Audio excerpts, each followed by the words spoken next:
I think that I should give you a little bit of background information. My mother and father split up when I was 2, so wanting another man in her life, she found a new boyfriend. He wasn't what you would call a nice person. He was very abusive. One night, he stole $100 from me and my mom, and we decided that was the last straw. She called the police, and he was sent to jail. He always told us that there was a male ghost that followed him around, but no one ever believed him. As time passed, while he was in jail, our belief in his ghost grew. I was now about 8 years old, and I can remember these days like they were yesterday. Every day, when my mom and I got home, the cat scratcher, it was one of those really tall ones, was in the middle of our dining room floor. This was eerie for several reasons. The first being that our cat was not large enough to even move the object. The second was that the cat hated the toy. And the third and most important was that the cat scratcher was put at the bottom of our stairway, which was 3 rooms away. I was now afraid to go anywhere in the house by myself, so wherever my mom was, so was I. One night, my 14-year-old cousin decided to spend the night. My mom didn't want to scare her, so she didn't tell her anything about her recent happenings. I let her have my room, and I slept in the bed with my mom. About 10 minutes after she was in the room by herself, she ran into the room that my mother and I were in, screaming. She claimed that she saw an old man playing with the chain that hung from the light. My mom went in my room to see if anything was there. There was no man, but the chain was still fiercely spinning. It then started to slow until it stopped. When we entered the house about a week later, the cat scratcher wasn't in the dining room, but it also wasn't in the stairway. We proceeded up the stairs. My mom was ahead of me, and I was quivering behind her. As my mom flicked on the hallway light, she jumped.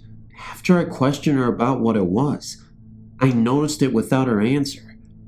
Greasy handprints slid across the top of our 10-foot wall. For some strange reason, my mom followed them. Too afraid to be left by myself, I followed her. At this point, my heartbeats shook my entire body. We were now approaching our bedroom. Sure enough, there was the cat scratcher. Next to it, an enormous handprint. And when I say enormous, I mean enormous. It appeared to be a foot in length. My mom tried to clean it up on countless occasions, but it was never lifted. Until her boyfriend was released from jail, that is. He was immediately kicked out, and everything stopped happening.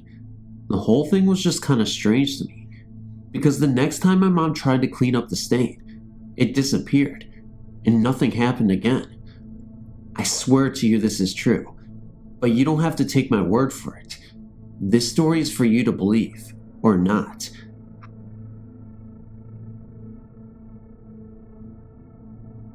The story is about my grandma Ruth, that passed away in 2002. I loved her so much. Things have been happening, up until this day, ever since she passed.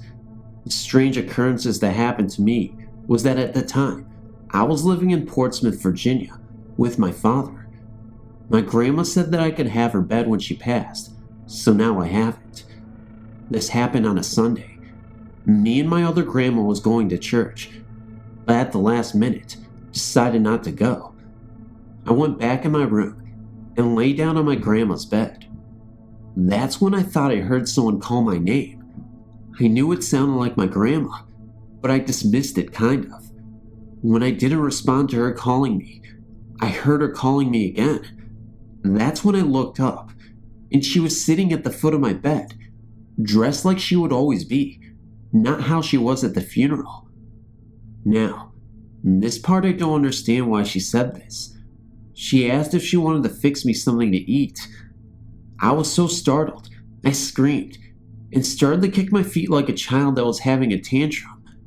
With me doing that, she just started to fade off and disappeared. A lot of things happened to my mom, but she will have to write up here for herself. Other things that have happened to me. When I was about 10 years old, One night, I wasn't feeling good, and I was laying in bed. I went to sleep, but when I woke up, I felt someone tucking me in. I thought it was my mom, so I turned over to see her, but it wasn't her. I just saw this large dark shadow at the end of my bed. I was so scared and just put the covers over my head.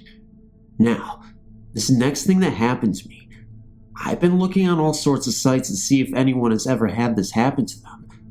Whoever reads this, if this has happened to you, or you know someone that it did happen to, would you write it down to the site? I would gladly appreciate it. Here goes. When I was 7 or 8, I was in bed at night, and all of a sudden, I felt like someone was in bed with me. I turned to my side, and I saw this man that looked like a troll. He had no color to him. He was just straight white. He was so scary to look at that I turned away and just stayed in bed. I was terrified to move. I didn't go to sleep. I could still feel him near. When light came into my room, from it being morning, I got the courage to look back to see if he was still in the bed, and he was gone. What was that? Growing up after that incident always had me putting teddy bears in the bed with me so that he wouldn't come back. But as I got a little bit older, I got braver, and I said to myself that if he ever did come back, I was going to get him. Hasn't come back. I'm 19 now. Well, that's all I want to write right now. Thank you for reading.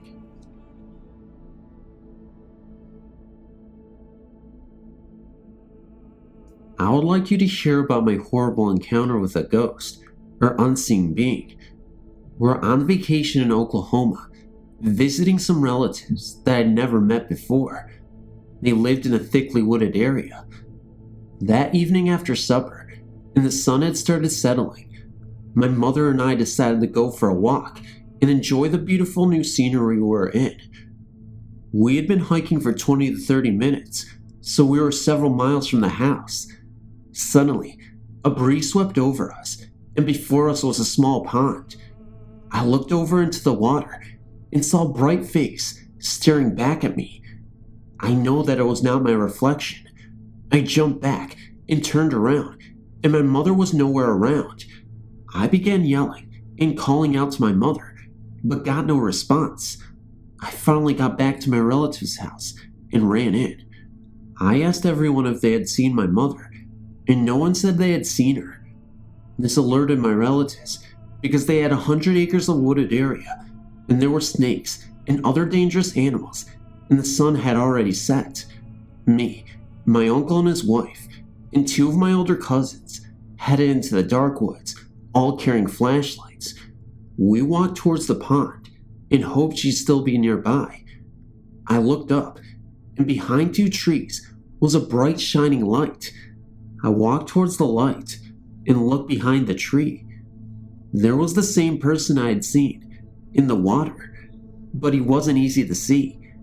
It was almost like you could see right through him. I freaked out and screamed, yelling for my relatives to come see. When they arrived, they stopped and watched the ghost float away over the water and into the darkness. Everyone stood in shock of what they saw. After several hours, the woods became draped with heavy fog. We could hardly see what was in front of us. We decided to head back towards the house and call for help. We called the sheriff, and he arrived with 3 other police.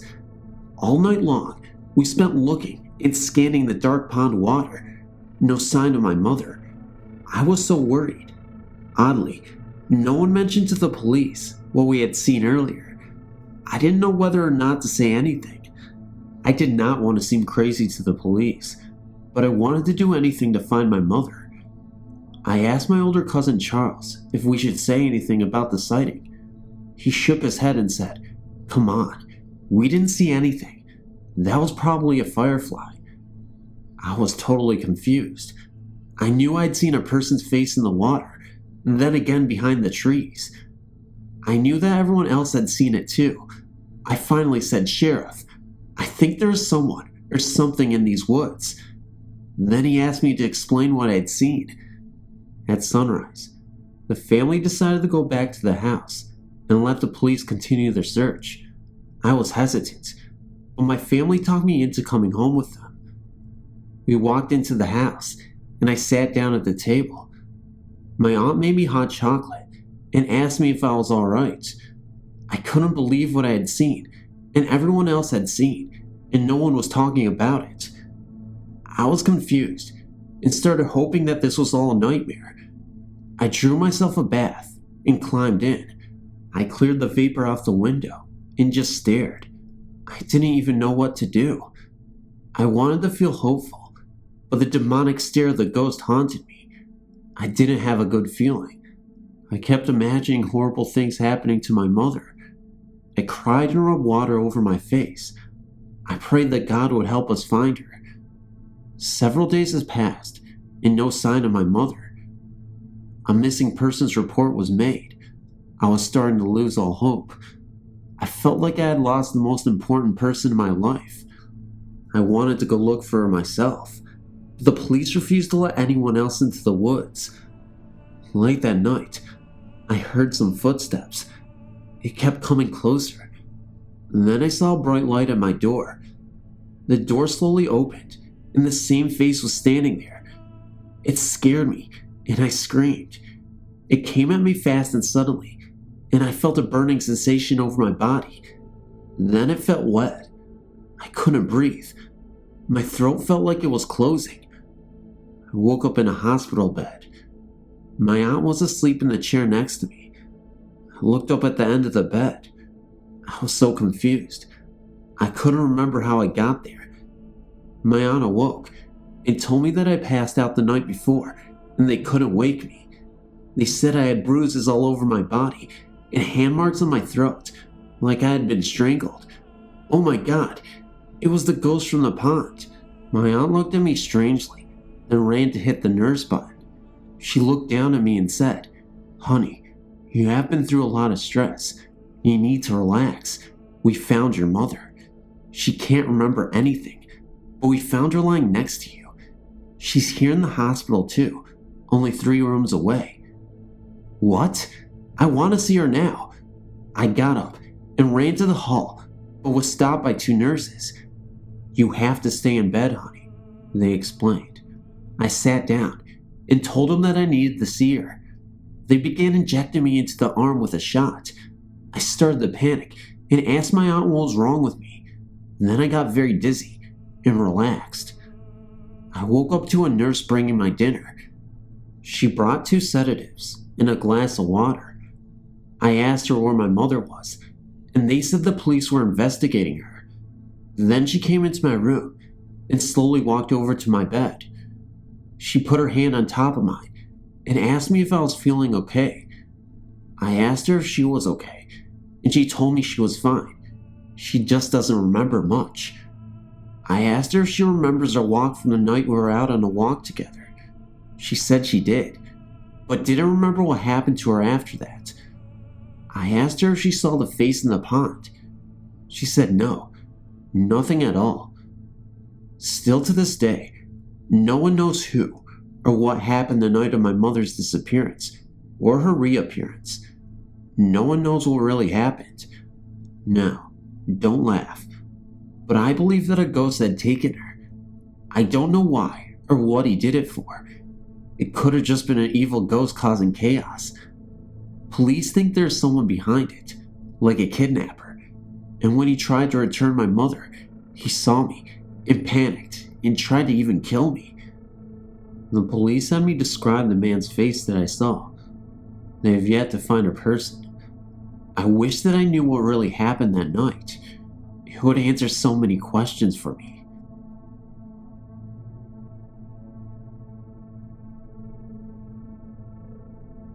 I wasn't going to share the story because I didn't think it was an actual ghost story, but I thought about it, and I guess it could be, and if not, it's still kind of a weird and interesting incident.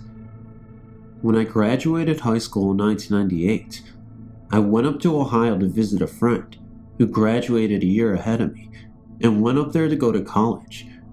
I graduated on the 6th and left on the 8th and stayed there for 10 days. Well, about 3 nights before I came back, which would have been the night of the 15th, morning of the 16th, I had a dream.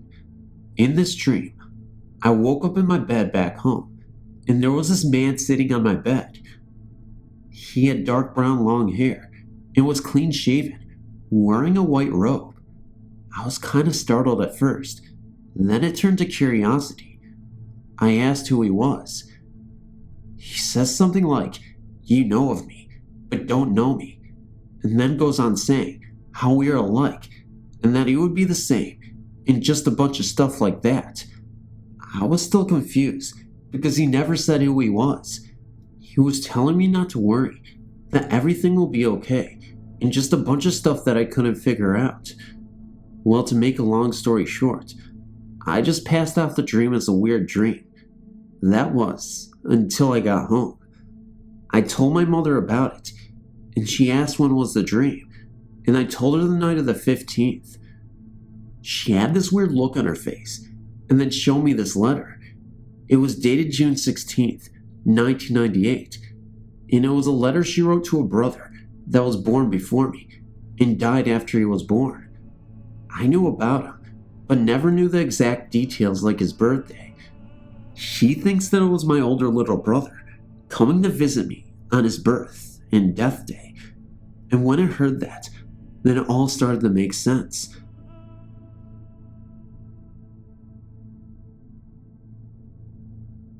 This is my story.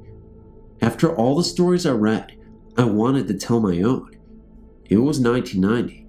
We moved from one small town in southeast Kansas to another. To tell you the layout of the house, so you know what I'm talking about, on the front of the house was a large screen and porch. That's where the front door was to the house. When you walked into that door, there were stairs that led up to the second story. That's where my story begins. When we first looked at the house, my sister, who was 2 years older than me, went upstairs to look at the bedrooms where we would sleep. As we walked through the second door, we saw someone go through the wall. That's where it all started. After we moved in, things started to happen. At night, my dad would hear someone open in the front door and walk across the hardwood floor that had carpet on it. He would get up and look. The front door was still dead bolted. I would hear someone walk up and down the stairs all night long. I mainly slept with my sister after that. After about a month, my dad ended up in the hospital, so me and my sister were home alone for a while, without our mother there. That's when strange things really started to happen. The entity would start scaring us.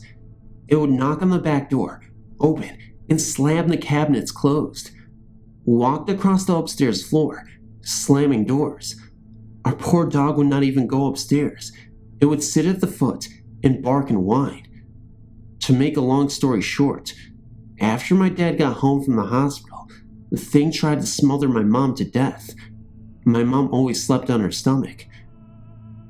It was from that moment that we decided to move. Someone bought the house and remodeled it. I wonder if they had the same problem as we did.